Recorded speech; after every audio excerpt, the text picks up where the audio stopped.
amada igreja, com a paz do Senhor, amém? Amém. Quantos estão sedentos por Cristo nessa manhã? Glória a Deus. Aleluia. Já peço que os irmãos abram o tema dessa manhã. Livro do profeta Daniel, capítulo número 5. Profeta Daniel, capítulo de número 5.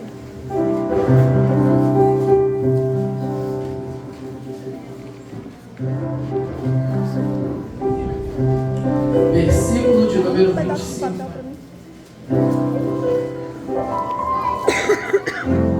Localizado depois de Ezequiel, o livro do profeta Daniel. Amém? Amém. Quantos acharam a palavra do Senhor? Diga amém. Amém. Quem não encontrou misericórdia?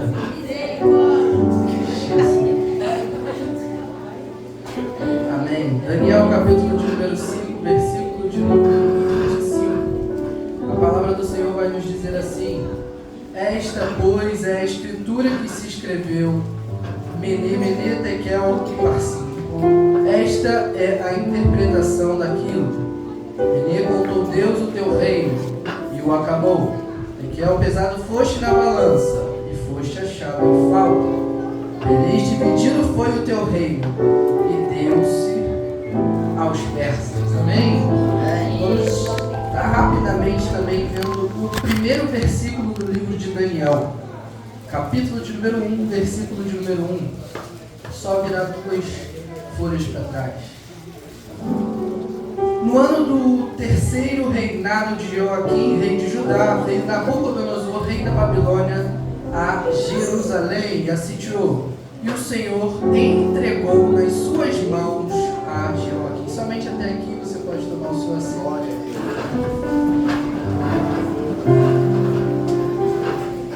Aleluia.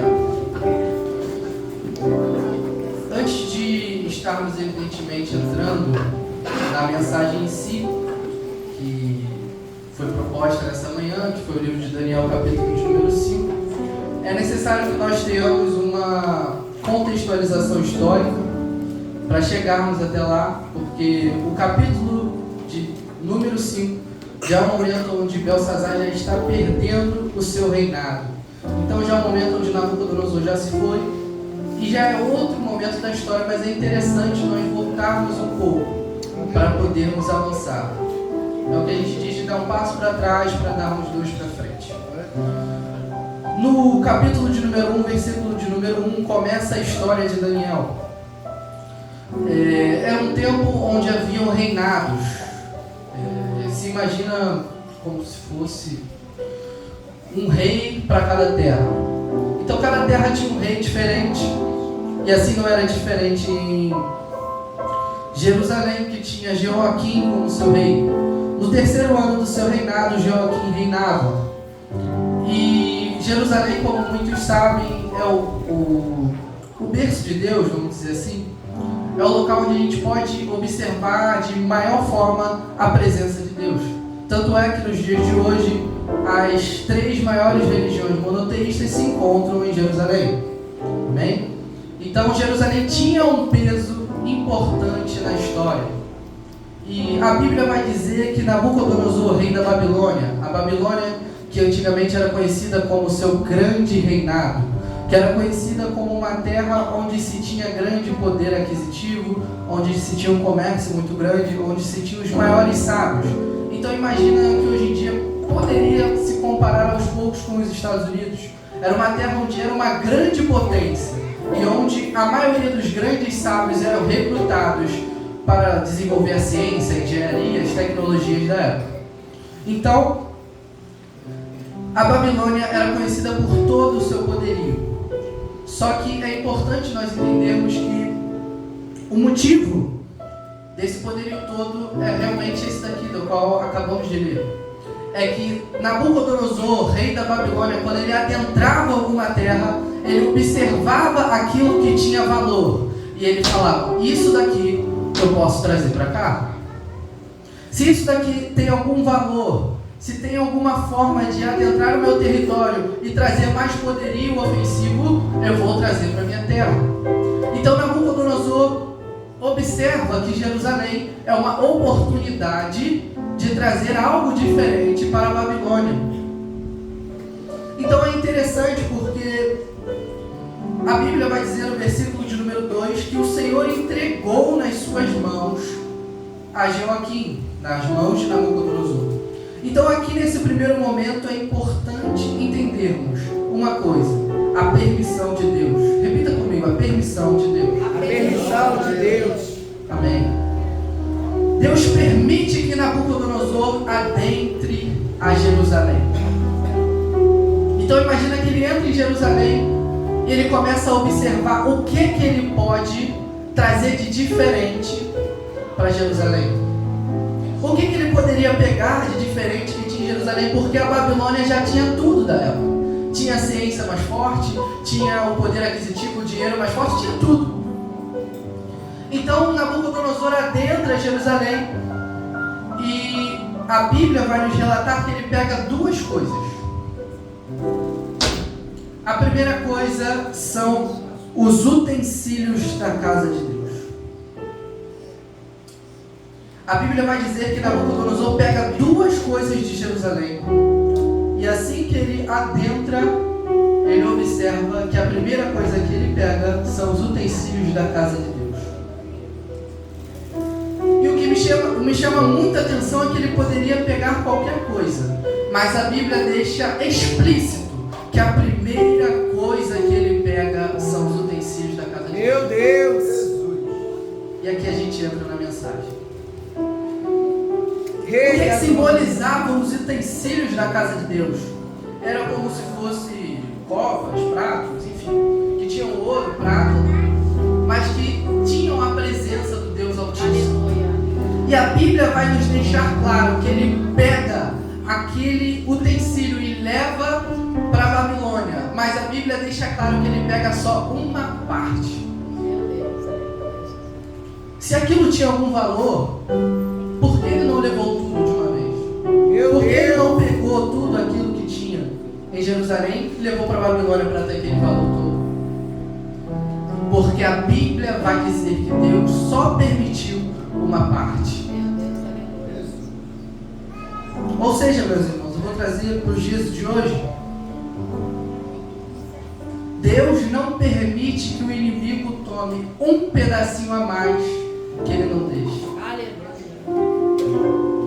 E a Bíblia vai dizer que ele toma essa parte. Mas calma aí, Gabriel. Ele toma uma parte da casa de Deus e leva lá para a Babilônia? Não faz sentido. Ele vai levar lá para os deuses, para tudo. Como é que Deus permite isso? Como Deus permitiu ele levar uma parte? Aí a gente entra no capítulo de número 5, onde esses utensílios são usados e a balança de Deus é pesada. Sabe por que Deus permitiu que Nabucodonosor pegasse uma parte dos utensílios da casa de Deus e levasse lá para fora? É porque Deus tinha um propósito até nisso. Deus tinha um propósito em pegar aquilo que era da casa dele e levar para a Babilônia.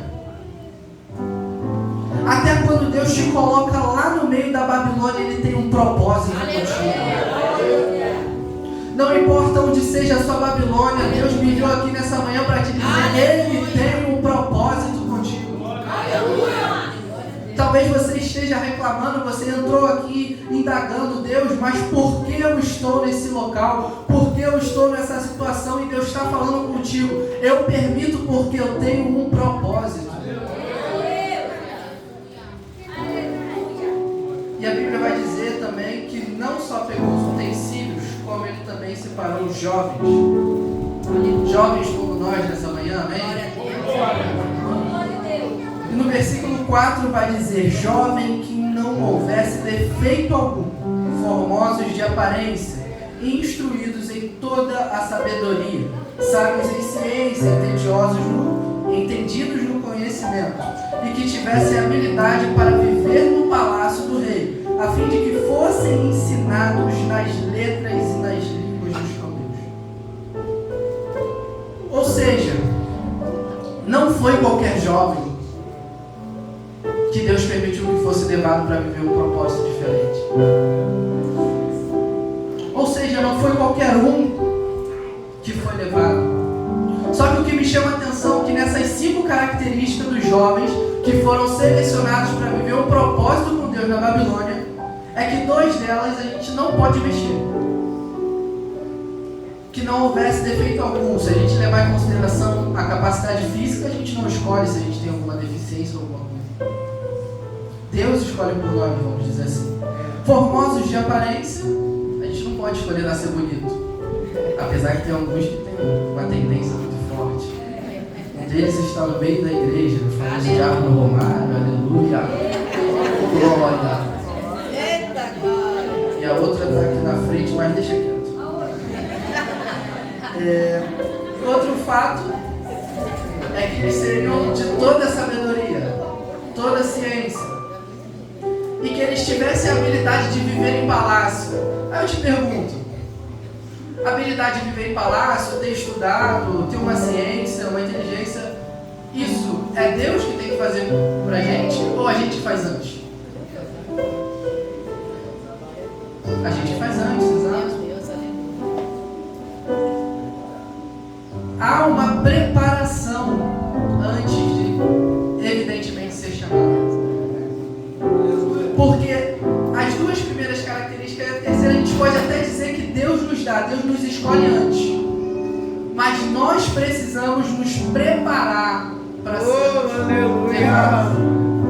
Glória, glória a Deus! Glória.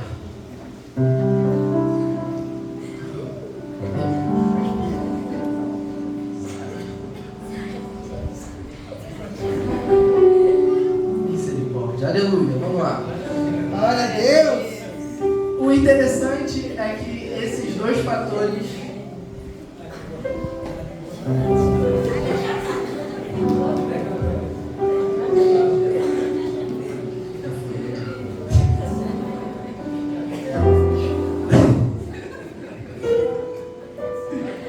o importante é que esses 2 fatores não precisam necessariamente que Deus nos dê. É necessário antes que você tenha uma preparação. E uma coisa que Deus tocou muito forte no meu coração é que muitos de nós esperamos até o dia que Deus vai nos levantar para começarmos a nos preparar. Meu Deus!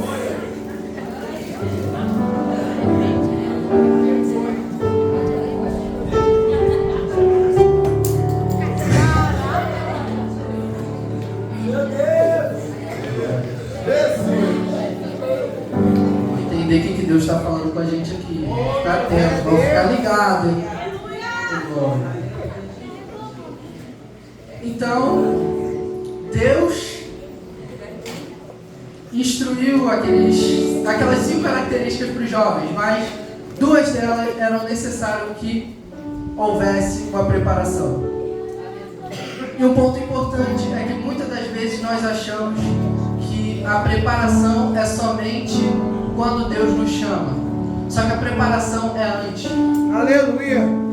Deus prepara antes para nos deixar preparados no processo para estarmos prontos no final.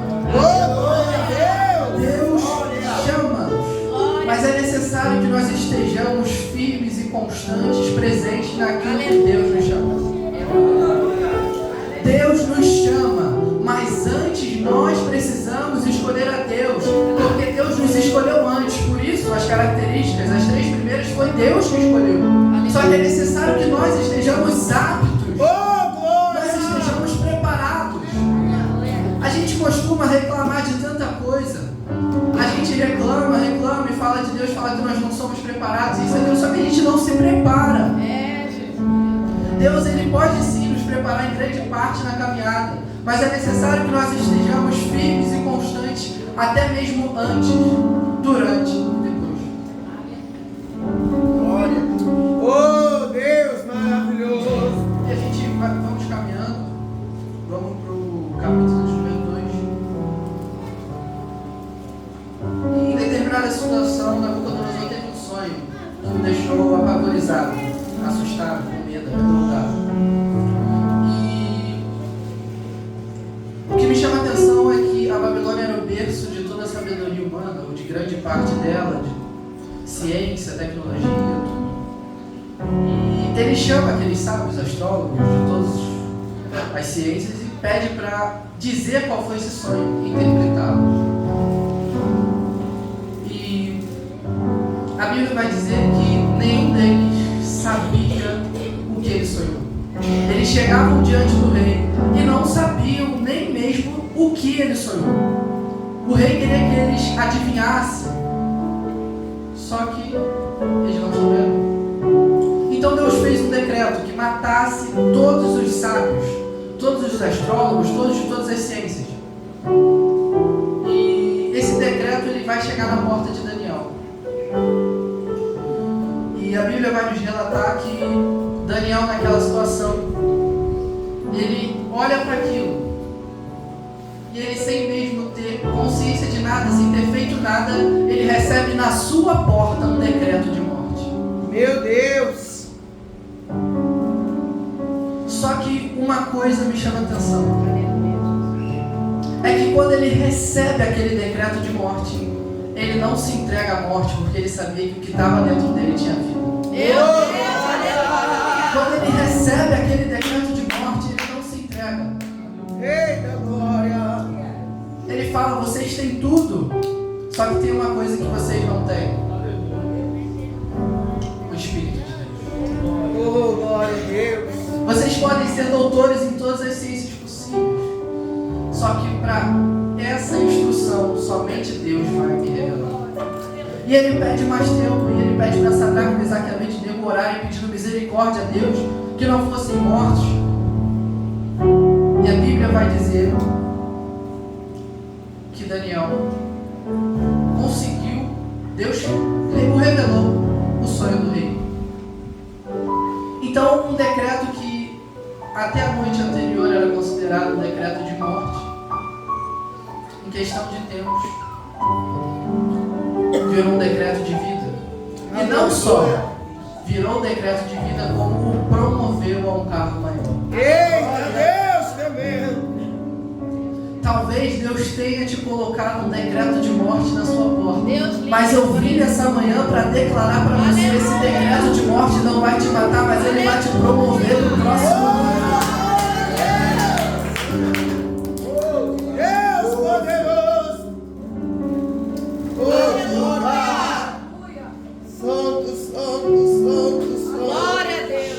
Eu quero contar um breve testemunho, Aleluia. até um pouco engraçado e contagiante. Eu estava orando a Deus, pedindo direção e resposta de muitas coisas, não só a pregação dessa manhã. E eu tive uma prova lá na faculdade, enfim. É benção. E eu estava bem ansioso, preocupado com relação ao resultado, o que sairia. E veio um resultado, vamos dizer, negativo, abaixo da média, do esperado. E eu fiquei naquela, meu Deus, o que eu faço? Eu fui orar, estava orando há muito tempo. E foi onde eu me encontrei nesse capítulo, onde Deus revela um sonho a Daniel. E eu fiquei naquela, eu falei, meu Deus, o que eu tenho que fazer? Será que a minha professora é Nabucodonosor? Vou ter que revelar um sonho para ela. Ela vai chegar na aula e vai falar que teve um sonho e Deus Meu vai me revelar. Deus! Será que vai ser algum mistério desse? E continuamos orando. Eu falei, não tenho o que fazer, vou estudar, né? Vamos para a prova, uma última chance. E durante esse estudo, eu peguei a primeira prova que eu tinha feito e estou lá eu refazendo as questões, estudando. E eu estou, mas tanta questão que eu acertei, como é que eu só tirei essa nota?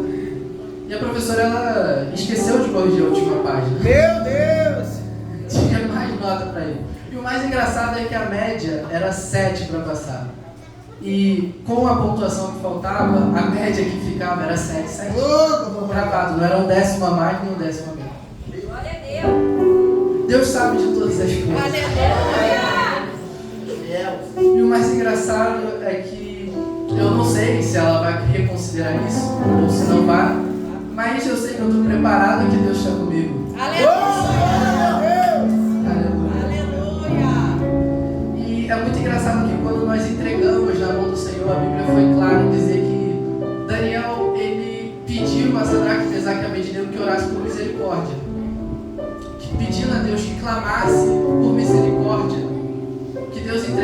resposta, Deus desse um jeito.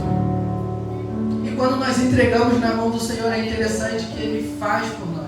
Glória a Deus. Aleluia. Talvez não no curto prazo, como muitas vezes queremos, mas no longo prazo, você pode ter certeza que quando entregar na mão do Senhor, tudo Ele fará.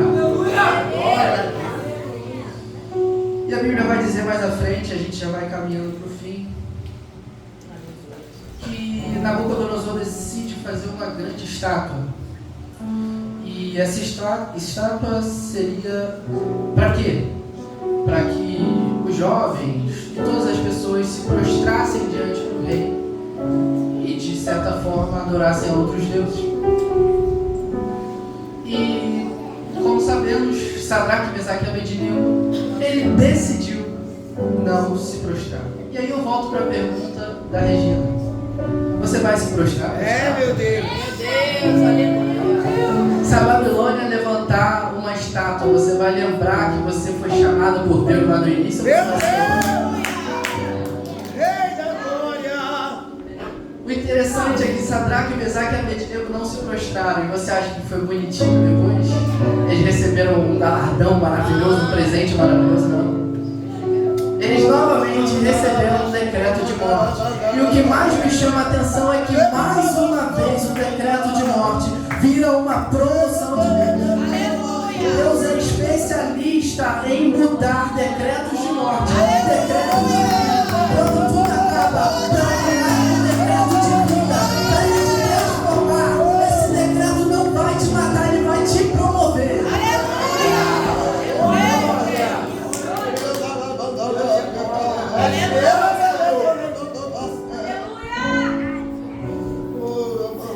E mais uma vez, Sadraque, Mesaque e Abednego, assim como Daniel naquele momento foi promovido, depois de ter passado por uma prova.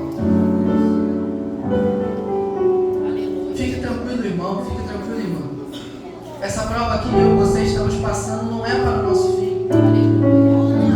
Deus está dizendo nessa manhã, é só para o nosso começo. Oh, glória. É só o começo. Nós precisamos lembrar que o tema dessa manhã, da tarde e da noite é Eu Escolho Deus. Só que Deus nos escolheu muito antes de nós. O engraçado é que Deus nos escolheu muito antes de nós o termos escolhido. Aleluia. Jesus. O fato de você estar aqui nessa manhã tem a ver com você ter escolhido Deus. Aleluia. Só que antes mesmo de você levantar da sua cama, Deus te escolheu. Deus te deu o ar que você está respirando. Deus te deu a família que você tem. Deus te deu as condições que você tem.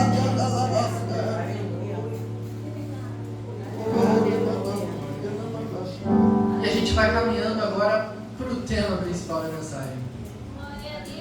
A Bíblia vai dizer que Nabucodonosor, ele caiu. Acabou o seu reinado, tudo. E depois dele vai entrar Belsazar, o novo rei. Só que tem um porém. Nabucodonosor, antes de ser levado, antes de partir, ele decretou, ele entendeu que Deus era maior na vida dele. Que desde o começo, até quando ele perseguiu a Jerusalém, quando tomou os utensílios, os jovens, Deus tinha um propósito com ele. E a Bíblia vai dizer que ele foi levado até os animais, uma situação deplorável, mas era o que foi necessário para que Nabucodonosor reconhecesse que só o Senhor é Deus. Jesus. Aonde Deus tem nos levado para reconhecermos que só Ele é Deus. Deus tem nos levado aonde precisamos entender isso. E depois disso vai entrar Belsazar. Só que tem um porém. Ele não reconheceu isso. Muito menos fez entendimento disso. E a Bíblia vai dizer que em uma determinada festa, ele estava tomando muito vinho, lá no capítulo número 5, logo nos primeiros versículos. Ele bebia muito vinho e entrava naquela situação. Até que em determinado momento, ele pede para os servos, para todos que estavam ali, pegue os utensílios que o meu pai pegou lá em Jerusalém, traga para cá, que nós vamos brindar vamos brindar a outros deuses, vamos celebrar o Deus do ouro, o Deus da prata, que não era o nosso Deus. E a Bíblia é muito clara quando vai dizer isso. A Bíblia é clara porque nos diz que Belsazar, ele pega esses utensílios, que é uma coisa santa do Pai, e ele mistura com aquilo que era pecaminoso, aquilo que não era da casa de Deus. Meu Deus. Ele pega aquilo que era santo, aquilo que tinha a presença de Deus, e ele misturava com o mundo, com os outros deuses. Senhor. E o que é que muitos de nós estamos vivendo hoje? São pastores que pregavam, hoje está falando abobrinha por aí. São cantores que toda hora iam em igreja, eram usados pelo Espírito Santo e hoje estão aí nas rodinhas cantando pagode. Ainda falando, fazendo mau testemunho de Deus. Só que a Bíblia é linda porque ela diz o final de quem faz isso. Jesus. Fala da balança. A Bíblia vai dizer que vem uma mão misteriosa, um mistério que Belsazar fica pálido. A Bíblia vai dizer que ele não conseguia entender o que estava acontecendo, ele ficava tremendo. E ele chamava no sábado, chamava não sei o que de novo para ver se entendia. Só que ninguém estava entendendo, não sabia o que estava acontecendo. Era uma mão misteriosa que escrevia as palavras na parede. E uma das palavras era essa, que pesado foste na balança. E não está legal. Não está legal. Estão achando que vão pegar aquilo que é santo da casa de Deus e vão misturar com o mundo e vão sair impunes, mas não vão. A balança de Deus sempre vai pesar para aquilo que é santo. A balança de Deus sempre vai escolher aquilo que é santo. Deus poderoso. E para finalizar, eu acho muito interessante que lá no comecinho, você coloca de pé nessa manhã, vamos caminhar.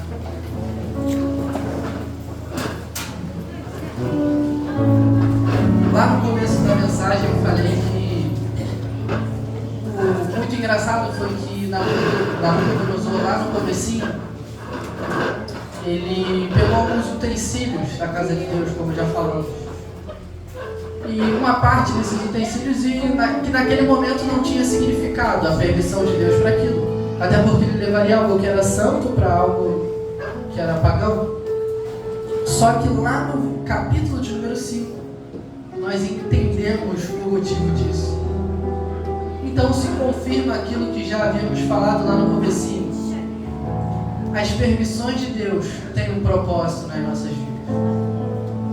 Deus nos permitiu que nós chegássemos até o momento de hoje, para que nós entendêssemos qual é a promessa de Deus na nossa vida. O tema do congresso é Eu Escolho Deus, mas o que eu achei interessante é que Deus nos escolheu antes. Aleluia! Então nós precisamos entender isso dia após dia. Amém? Amém? Alguém está comigo? Soberano Deus, eterno Pai, Senhor, nessa manhã, Senhor, graças a Deus. Porque para a honra e glória do seu santo nome, Pai, o Senhor conversou conosco. O Senhor falou conosco, Senhor, em cada momento desse culto. Deus, seja conosco, Pai, nessa tarde, nessa noite.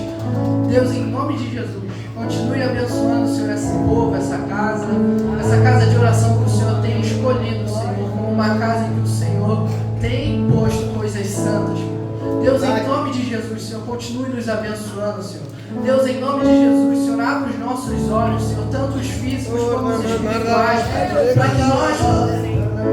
para que a gente possa ver para aquilo que o Senhor quer nos mostrar nessa manhã.